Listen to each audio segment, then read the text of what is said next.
എന്റെ പ്രിയപ്പെട്ട കൂട്ടുകാരെ, അസ്സലാമു അലൈക്കും വറഹ്മത്തുള്ളാഹി തആല വബറകാതുഹു. അന്ത്യപ്രവാചകൻ മുഹമ്മദ് മുസ്തഫ സല്ലല്ലാഹു അലൈഹി വസല്ലമയുടെ ജന്മദിനം കൊണ്ടാടുന്ന ഈ വേളയിൽ ഞാൻ നിങ്ങൾക്ക് രണ്ട് വാക്ക് സംസാരിക്കാൻ കഴിഞ്ഞതിൽ ആദ്യം തന്നെ അല്ലാഹുവിനെ സ്തുതിക്കട്ടെ.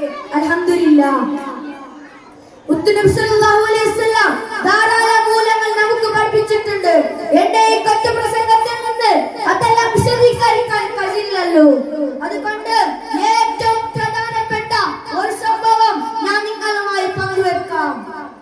മുത്തുനബി സല്ലല്ലാഹു അലൈഹി വസല്ലം ഒരിക്കൽ പറയുകയുണ്ടായി, ഏത് പ്രതിസന്ധിയിലും സത്യം മാത്രമേ പറയാവൂ. അത് വെറുതെ പറയുക മാത്രമേ അല്ല ചെയ്തത്, കാണിച്ചു തരികയും ചെയ്തു. അതുകൊണ്ട് തന്നെയാണ് മുത്തുനബി സല്ലല്ലാഹു അലൈഹി വസല്ലം തങ്ങളെ ശത്രുക്കൾ പോലും അൽ-അമീൻ എന്ന് വിളിച്ചത്. ഒരിക്കൽ ഒരാളാവി നബി സല്ലല്ലാഹു അലൈഹി വസല്ലം അടുത്ത പറഞ്ഞു, നബിയേ, എനിക്ക് എല്ലാ തെറ്റിൽ നിന്ന് മാറി നിൽക്കാൻ കഴിയില്ല നബിയേ.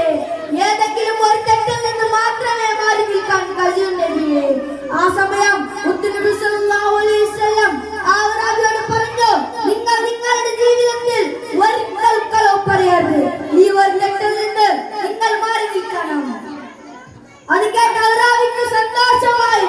കളവ് പറയാതെ ഇരുന്നാൽ മതിയല്ലോ, ബാക്കി എല്ലാ തെറ്റും ചെയ്യാമല്ലോ. അങ്ങനെ കരുതി സന്തോഷിച്ചു. അങ്ങനെ അദ്ദേഹം അടുത്ത ദിവസം മോഷ്ടിക്കാൻ എന്ന ഉദ്ദേശത്തിൽ ഒരു വീട്ടിലേക്ക് പോവുകയായിരുന്നു. ആ സമയം മുത്തുനബി സല്ലല്ലാഹു അലൈഹി വസല്ലം ചെയ്ത കരാർ അദ്ദേഹത്തിന് ഓർമ്മ വന്നത്.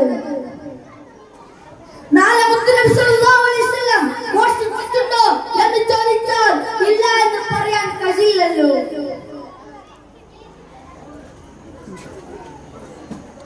അതുകൊണ്ട് തന്നെ അങ്ങനെ ഓർത്തപ്പോൾ മുത്തുനബി സല്ലല്ലാഹു അലൈഹി വസല്ലം അയാൾ ആ മോശം ശ്രമത്തിൽ നിന്ന് പിന്മാറി സ്വാലിഹായ മനുഷ്യനായി ജീവിക്കുകയും ചെയ്തു. അങ്ങനെയാണ് നബി അവിടുത്തെ അനുയായികളെ ഉപദേശിച്ചത്. നബി സല്ലല്ലാഹു അലൈഹി വസല്ലം നയിച്ച മാർഗത്തിൽ നമുക്ക് നയിക്കാൻ അല്ലാഹു തൗഫീഖ് നൽകട്ടെ. ആമീൻ. ഇത്ര പറഞ്ഞ എന്റെ ഈ കൊച്ചു പ്രസംഗം നിർത്തുന്നു. അസ്സലാമു അലൈക്കും വറഹ്മത്തുള്ളാഹി തആല.